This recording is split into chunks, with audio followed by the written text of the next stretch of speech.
How are we doing, everybody? Welcome to the All Out Blitz podcast with Jeff and Brady. What a day. I know it has been a little while since we had an episode, and that was due to just a lot of personal stuff going on that kind of flipped our world upside down a little bit. But we are back, and the NFL offseason did not really slow down. The last 2.5 weeks or so since we did an episode, 3 weeks, man, it has been absolutely bonkers. Just some big names that have new home bases now, I guess you can call it. And it's just really crazy to see the way that it's happening. And I don't know, I'm excited about it. Today, of course, is Tuesday, March 31st. Almost into NFL draft month. So here we go. All Out Blitz podcast. Let's talk about it. Brady, how we doing, kid? And I am excited. You know more than anyone else, man, how much me and you both honestly just love the month of April, man. It's like we're going to get a little off track just for a tiny second here with us both being WWE fans. We get both nights of WrestleMania and then a week later get all the days of the NFL draft. It's that 2-week stretch in April for us, man. It's some very exciting times. Yeah, man, you already know I've already gotten some mock drafts done. We talked about it, and I'm just gonna put the announcement out here for everyone listening and watching. We're gonna put the announcement out. The entirety of April for here on the All Out Blitz podcast. It might only be 4 episodes, maybe 5. It's however many we need to do. Every single episode is going to be draft focused. So it is going to be NFL draft season on the All Out Blitz podcast. We're going to be doing, we're both going to be sharing our own mock drafts, free for everyone to criticize and say how dumb we are for making these picks. And it's going to be a great time, man. I am very excited for the upcoming weeks here with the podcast and everything. Absolutely. And just a little spoiler, we are working on our own All Out Blitz mock draft simulator app. Yes. So maybe we'll even demo that a little bit on the next episode here, but we got to get it out here soon. That way people can run some mock drafts through it. And of course, get us some thoughts and some enhancement requests, if you will, or anything really. We're just kind of having fun with it, messing around a little bit. But let's start jumping into the news because we missed a lot, while we were kind of off air there. And what in the world, dude, is seriously going on? It's like a full reset down there in Miami. We know Tua got released. He's, of course, with Atlanta right now. Of course, took the number 1 in the Falcons uniform. Jalen Waddle has gone to Denver for the number 30 pick. And Minkah Fitzpatrick gone to the Jets for a 7th. I think we talked about that the last time. It's like all their major players, with the exception of Achane, gone. New coaching staff, new QB in the mix with Malik Willis signing a 3-year, $67.5 million deal. I don't know. Is that a gamble, do you think, with Malik Willis? He looked absolutely phenomenal in that one game with the Packers. I think he had plenty of time to kind of sit back and learn. What are your thoughts on Malik?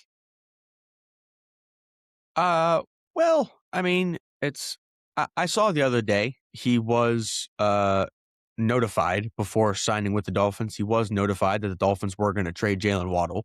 So he signed the deal knowing that Jalen Waddle was not going to be a Miami Dolphin a lot longer after he signed there. So, yeah, I mean, I think I'm interested to see what's going to happen because I either think Miami they're going to be like a 4-7 win team next year. I think 4 being an absolute worst, and I think 7 meaning they showed some potential. I've had the conversation with myself, honestly. I thought, what if in one of the earlier picks, I believe Miami has pick 9, maybe it might be. It's like pick 9 to 12. Miami has that pick. What if with that first pick, they take a quarterback? It's true. That's something you could think about. Unless Ty Simpson goes to the Jets at number 2, I think Ty Simpson could be sitting right there for Miami to go get him. So, Or they could trade the number 9 and number 30 to the Jets. They'd like to always get the more draft picks they can. Yeah, So, and yeah, I I think think with the money to Malik though, I mean, you're not really drafting for the future either. Malik is young enough that if he works yeah, out, I mean, you your think he's like franchise is 25, there. 26, I think. So, he's young. Yeah, and not a lot of tread on the tires taken off there. He hasn't done a ton of playing time. He did some with Tennessee, a little bit in Green Bay, but other than that, man, I think he's ready to go for a starting spot.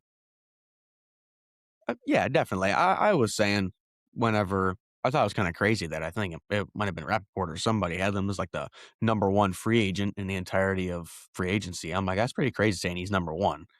Yeah, it is. But yeah, he's definitely worthy of a starting spot. Whenever he was with Green Bay, he was making plays. He was running a lot more, unlike what Jordan Love did, and I think it was really successful there. Honestly, yeah.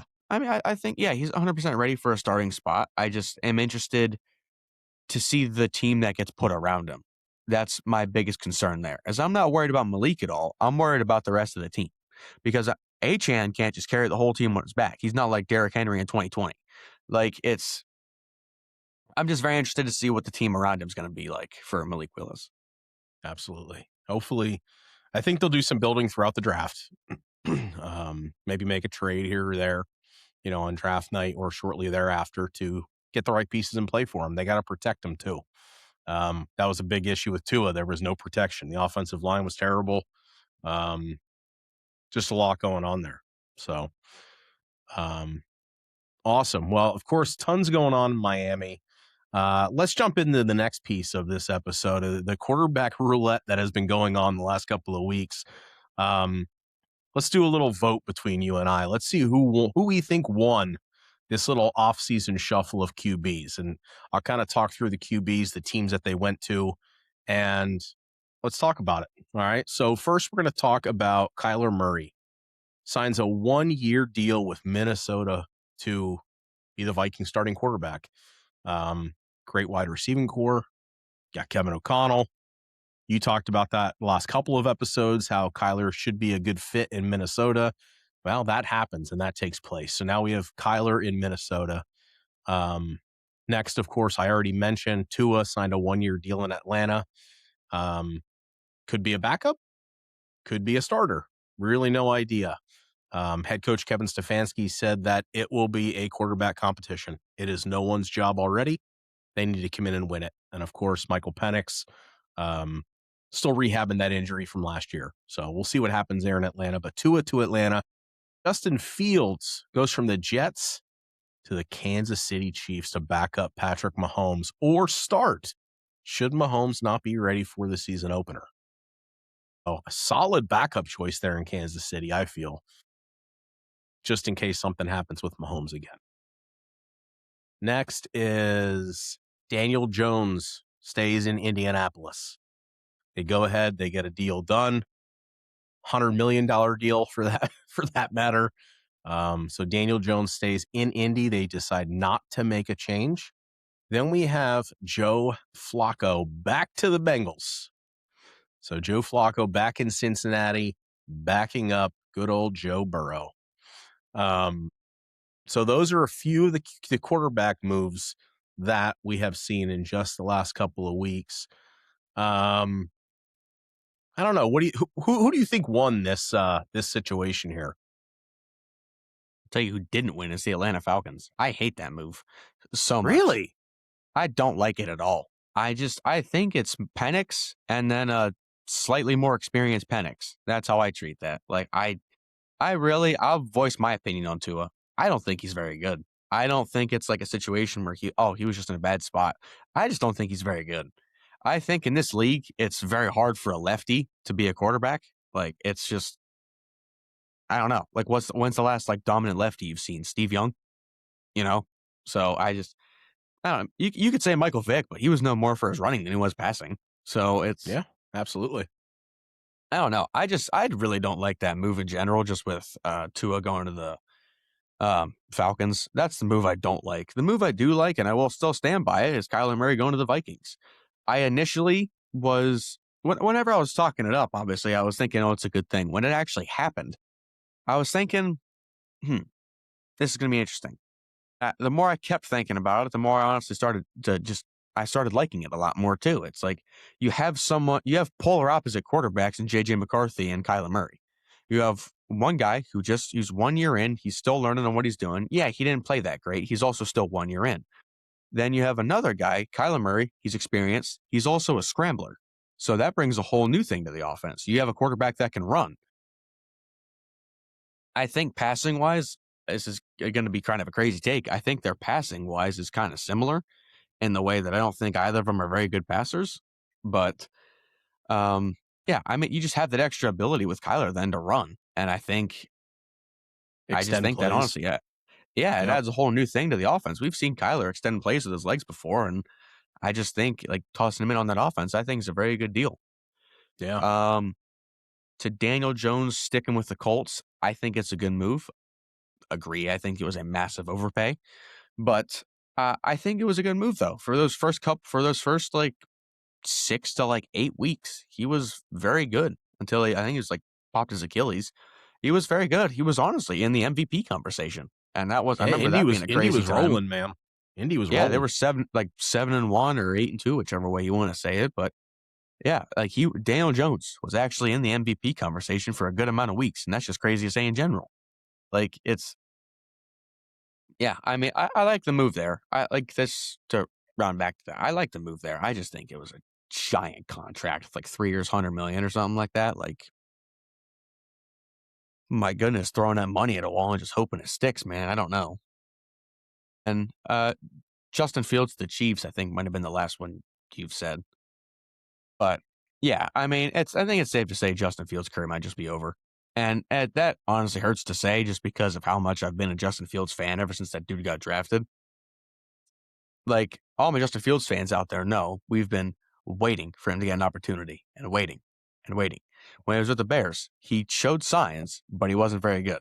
When he was with the Steelers, he showed signs and proved he could actually be a solid quarterback. I remember when he went to the Steelers, he was fantastic for a good amount of time there, and they still let him go. Then he went to the Jets and did nothing because who's ever It's the done something with Jets. the Jets? And then, yeah, now he got traded to just be a backup over in KC. So much as I hate to say it, I think his career is honestly over as a starter, unless he can learn from Mahomes and like just get uber talented, like even more than what he already was. Like I just think his career is over, honestly, and I hate to say that. Gotcha. Yeah, I don't know. I don't agree with the Tua take. I get that he's not fantastic. Um, he had some years there in Miami where he was phenomenal, super accurate. They were rolling for a little while.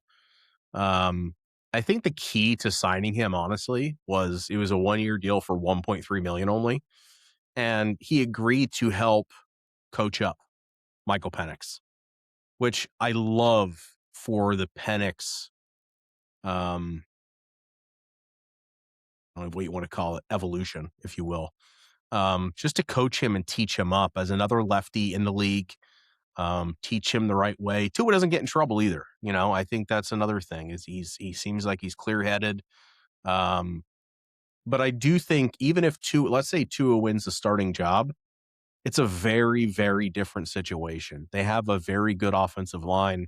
They have Bijan. They have weapons on the offense. Not to say that they didn't in Miami. Achan was there. He's no Bijan. They did have Waddle and Tyreek. Tyreek is washed. Waddle is fine.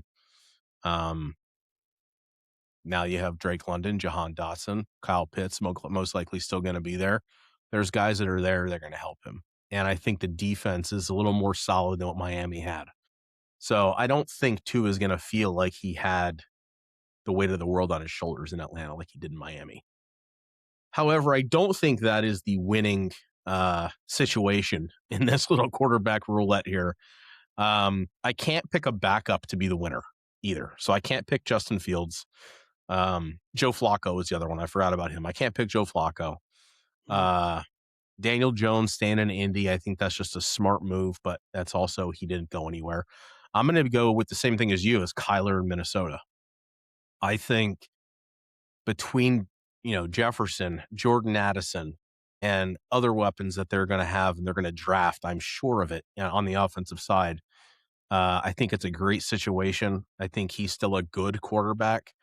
I think he was overrated, but I think the shift in scenery is going to do him really, really well. And I think Minnesota kind of won this out, especially being that is a 1-year prove it kind of deal. And if he does phenomenal, well, guess who gets to sign a new contract in Minnesota? Because if he beats JJ McCarthy out, there's no reason they're not going to just stick with Kyler.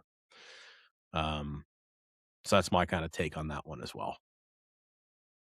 All right. So much to talk about.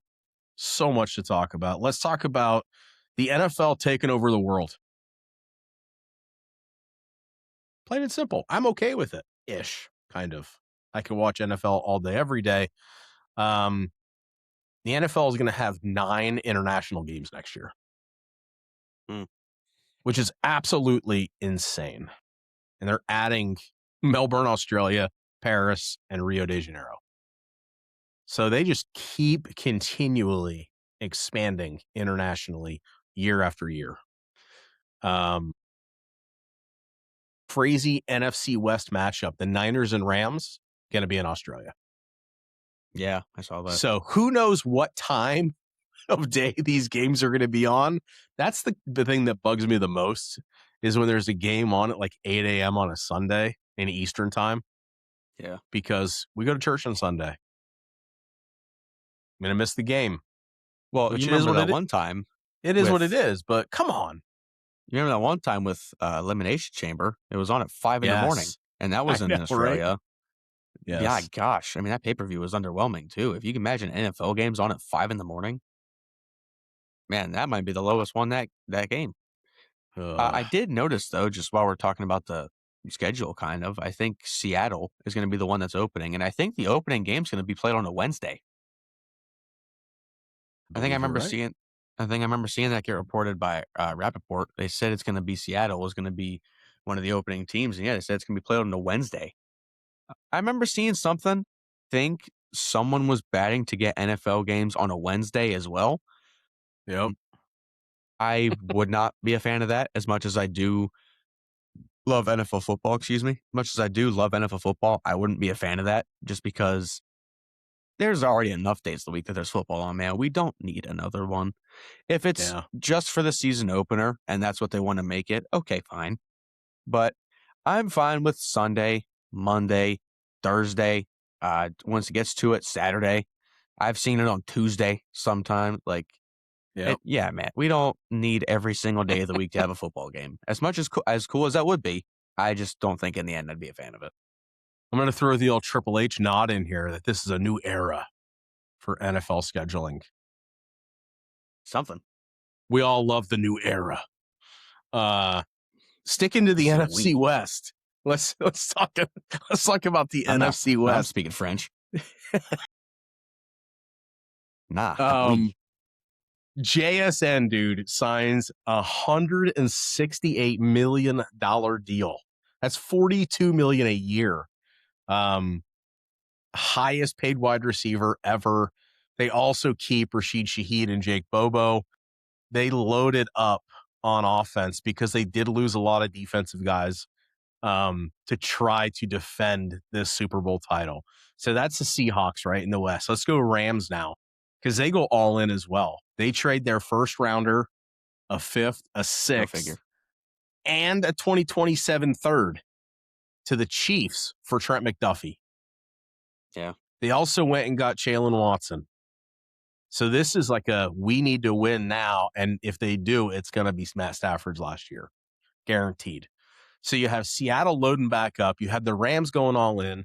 Then you have the Niners. And you talked about this last time, how they went and signed Mike Evans, right, to a 3-year, $60 million deal. They also went and got Christian Kirk. They loaded up to try to give Brock Purdy some actual weapons to throw to. That offense is going to be solid. McCaffrey coming back healthy. Offensive line coming back healthy. Purdy is not a bad quarterback, but they have ridiculous injury streaks that just deplete them completely. They also went and got that Cowboys D-line guy. I cannot pronounce his name. just a monster on the defensive line to help solidify. The edge is already covered. The linebackers are already covered. Now they're adding big fella in the middle. So the Niners also kind of going all in to try to get back to what they once were for a few years in a row there. So the NFC West, man, is officially going all in. It's like the Thunderdome. I mean, it's just absolutely crazy the way You want that to talk the about the West is Cardinals just at going all? to show up. I don't. It's like, Just leave me out. no, They got voted off no, the island, I heard. dear. They The got voted NFC off the West island. Island. They went inside Yeah, your boy. They went and got Algier. there's only 3 guys on. There's only 3 teams in the NFC West now, and Arizona is not one of them. An expansion team.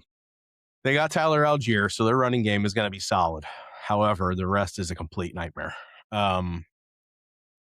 Yeah, I don't know. I have nothing to say about the Cardinals. I I'm mean, sorry. Cardinals fans is just terrible. suck. Cardinals fan. All right, moving on.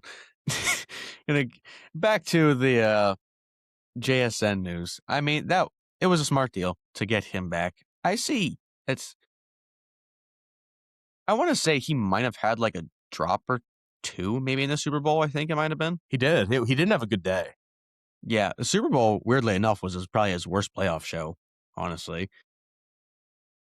But yeah, I mean, that guy, he is the best receiver in the NFL right now, and I don't even know if you could debate that. Like, I remember in the NFC Championship, that dude couldn't drop if he tried in the NFC Championship. He was catching everything. 2 hands, 1 hand. If he could catch with no hands, I bet it'd be possible. Or if it was possible, I bet he'd do it. Like, Yep. he is a fantastic wide receiver, to say the least. And it's honestly crazy, I think. We were talking about this earlier, that they got Devon Witherspoon and JSN in the same draft, in the same round. Yeah. Like, It's pretty man, nuts. 2 home run picks for Seattle there, man. That was a great time. For the Rams, I'm gonna make a draft prediction here for you. I think because I don't know if they traded away their 2nd rounder in that trade with McDuffie. I know they gave away their 1st. I don't know if they gave away their 2nd or not. If they still have their 2nd, I'm going to go either between the 2nd and 4th round. Rams are going to take Nussmeier from LSU. I like that fit, honestly. In fact, I do believe he is a pocket passing quarterback. I think him getting to learn under Matt Stafford for a year, I think would do wonders in the fact that he made plays when he was at LSU, man.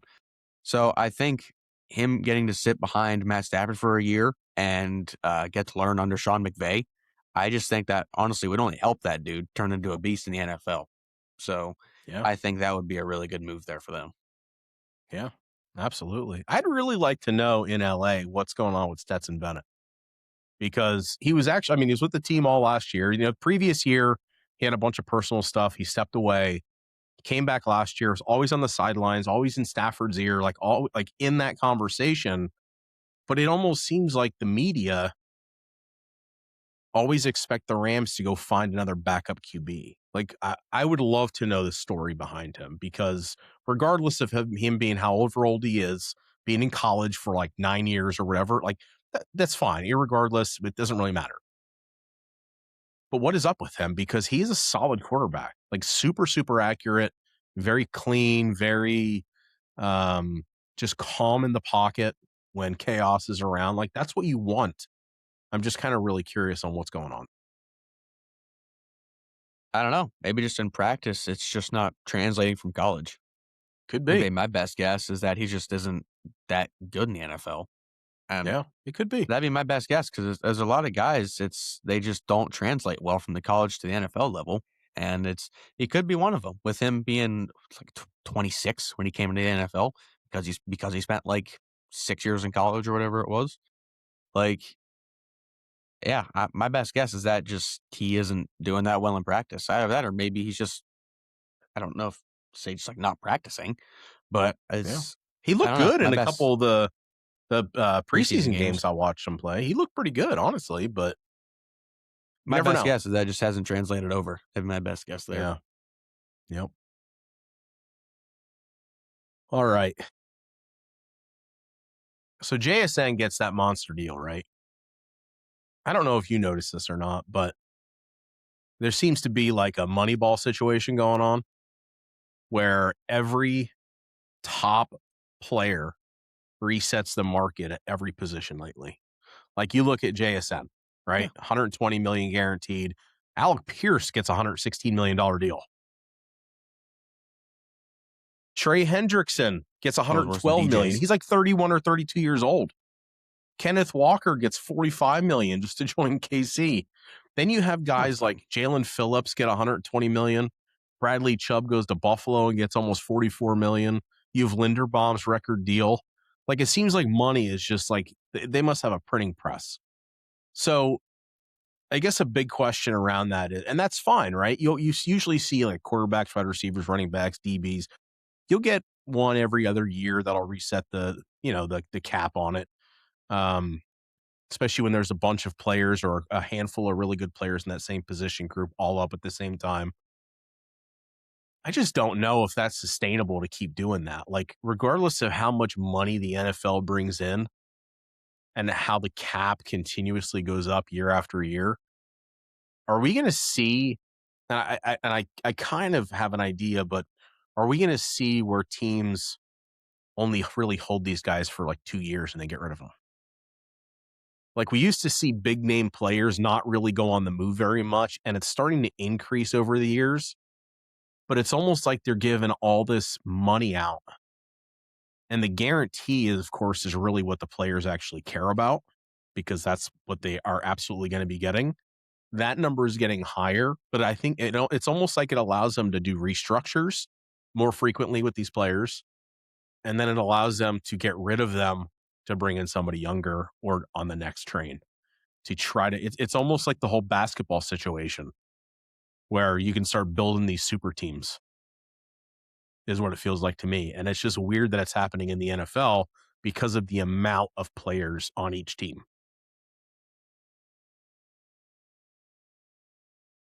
I think players need to start getting in their heads first and foremost for this problem to not become a problem.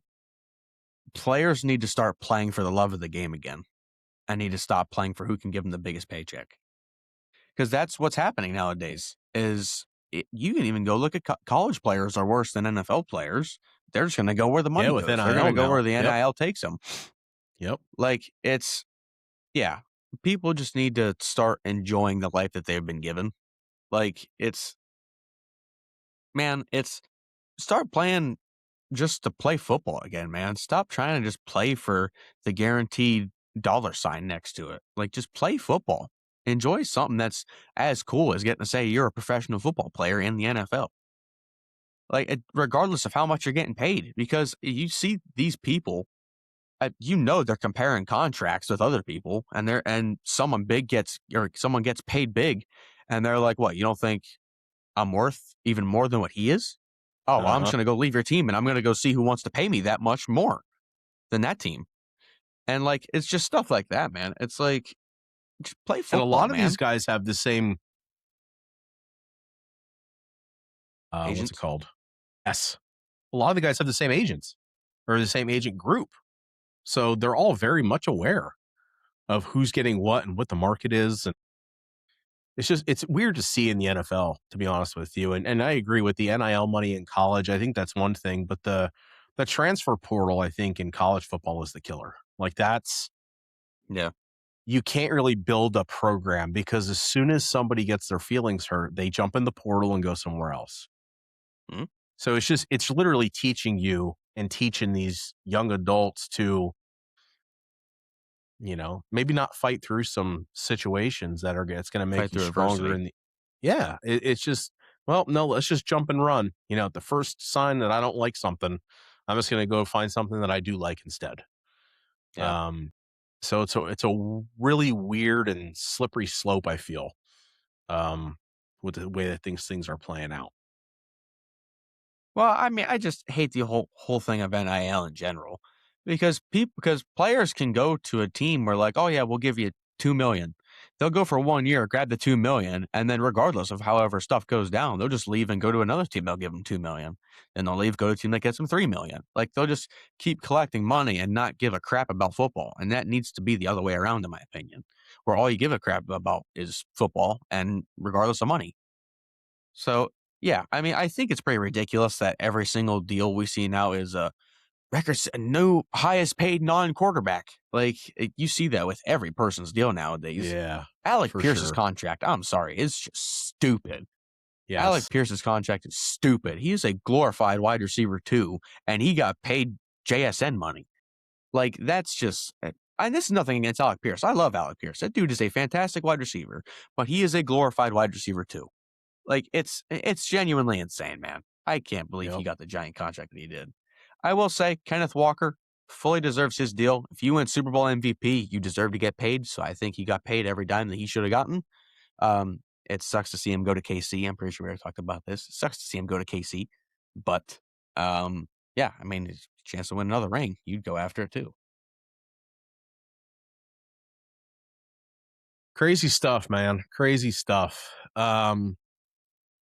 Let's talk a little bit about draft because that's the majority of the news. There's a lot more out there. I was gonna talk about the big one with the Las Vegas Raiders owner coming back and playing football. Yes, let's talk about it. I wasn't fully aware of this. I didn't even know it was happening whenever it was happening. Apparently, there was some sort of flag football tournament that was going on, and Tom Brady was the quarterback of the one flag football team. And now it was all fine and dandy. Tom Brady was out there looking like his old self. He was slinging the rock. He was making the reads. He was getting the ball out quick like he needed to. He was moving well. He was, but it's flag football though. It's not like actual football where you got to worry about getting hit and all that other kind of stuff. It's but more he so didn't fun either too because every time he did it was a flag, so he knew he was good. Well, that's Tom Brady for you. But as it turns out, because people will make their jokes all over social media and be like, "Oh man, Tom Brady looks in mid-season form. He looks like he's ready to go." People make his jokes. Tom Brady is like 45 or something like that, I think. It turns out, this came out a couple of days after the tournament. Tom Brady had actually tried to make an offer to like Goodell or just the higher ups in the NFL. You think you guys can maybe allow me one more year to go play? And obviously they shut it down. They said, "Tom, no, you're like partial, if not full, like owner of the Las Vegas Raiders. We're not going to let you do that." So that whole thing in itself is just kind of crazy. Tom Brady actually tried to make a comeback to the NFL. I think it's funny, to be honest with you. I'm surprised that they told him no, honestly. Like, I thought they'd give an ultimatum. Like, okay, yes, you can, but then you need to get rid of your shares or you need to remove yourself from the front office in Vegas. And I'm not going to lie, dude. Like, watching him play, even in flag, like, he moved really well. He threw really well. Crazy accuracy, like always. Like, the dude still, I don't think, has lost a step.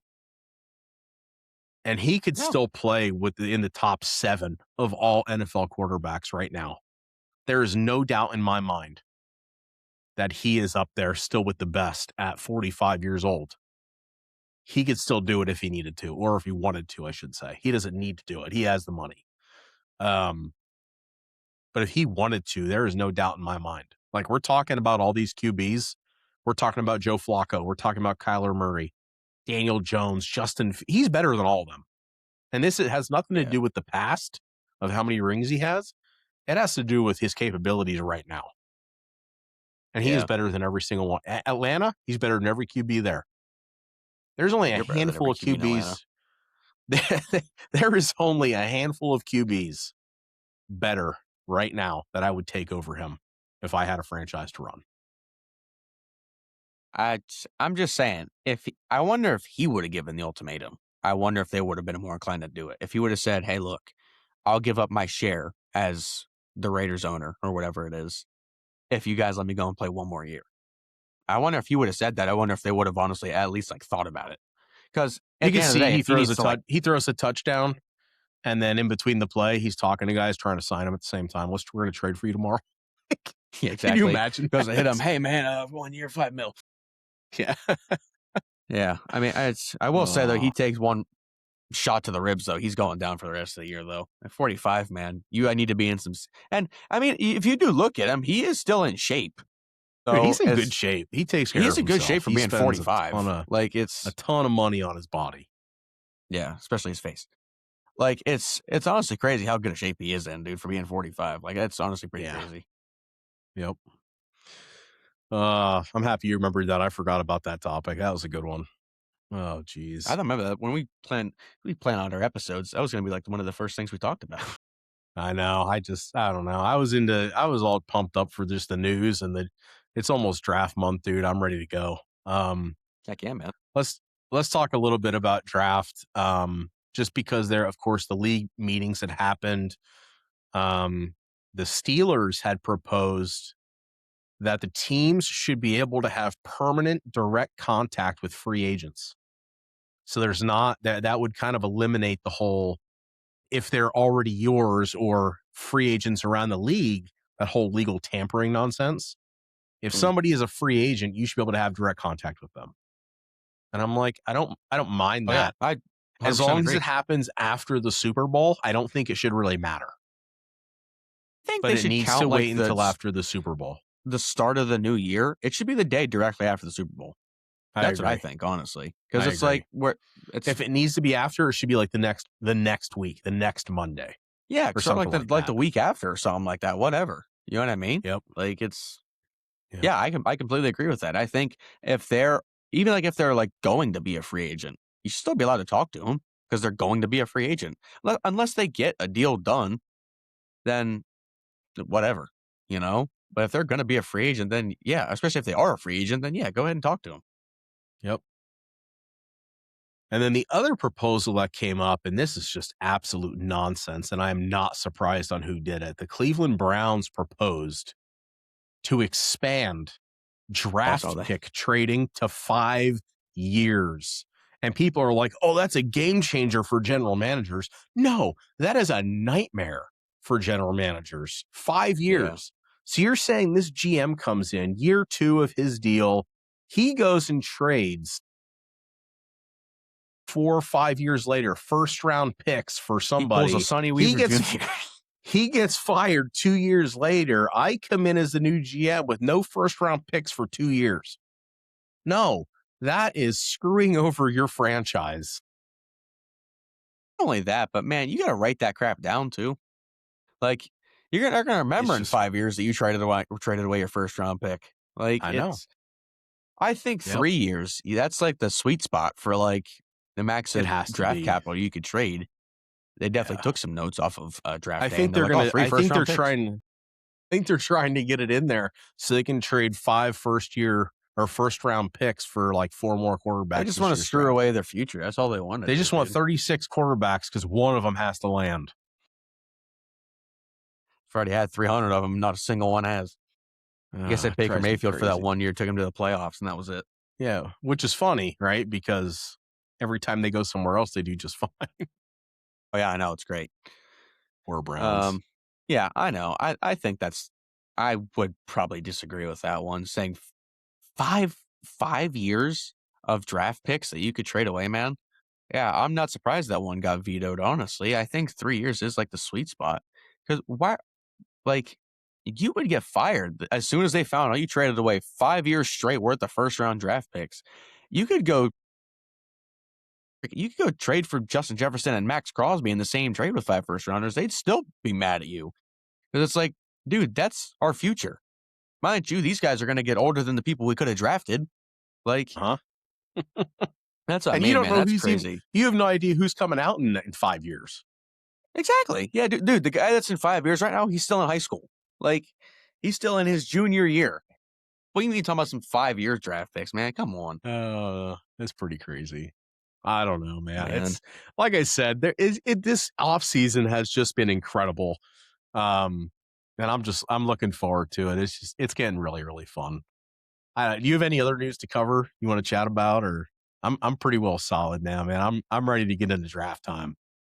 Man, I'm just saying, I think I haven't run this by you at all, but I think fingers crossed maybe Saturday we get our first episode up if everything goes to plan and both of us are free. Get an episode up Saturday of first mock draft. So this is the just for everyone to hear this. This is the plan that we kind of discussed. Is I would do my mock draft in one episode. The next episode you do your mock draft.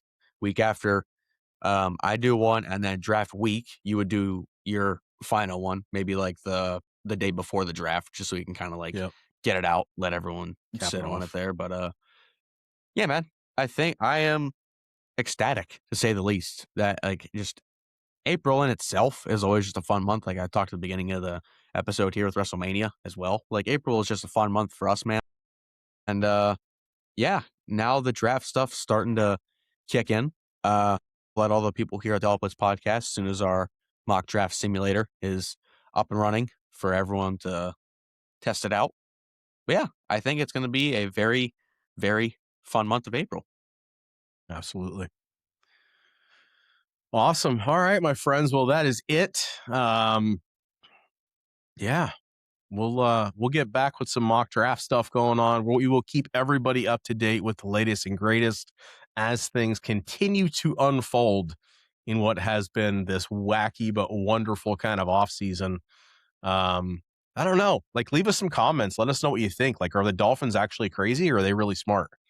You think the NFC West is really queuing up to be one of the toughest divisions in the league? Let us know what your thoughts are. Make sure you subscribe. Make sure you share the podcast with your friends and family. Definitely trying to do more of this. Like I said, the last couple of weeks, some wrenches got thrown into life, and but we are back and we are raring to go. So we are fully prepared, ready to rock and roll. Hopefully you all have been enjoying the show and enjoying the last few weeks without us. But we are back, and yeah, we'll see you guys in a couple of days. But from us here at the All Out Blitz podcast, God bless and peace out. Go Bills.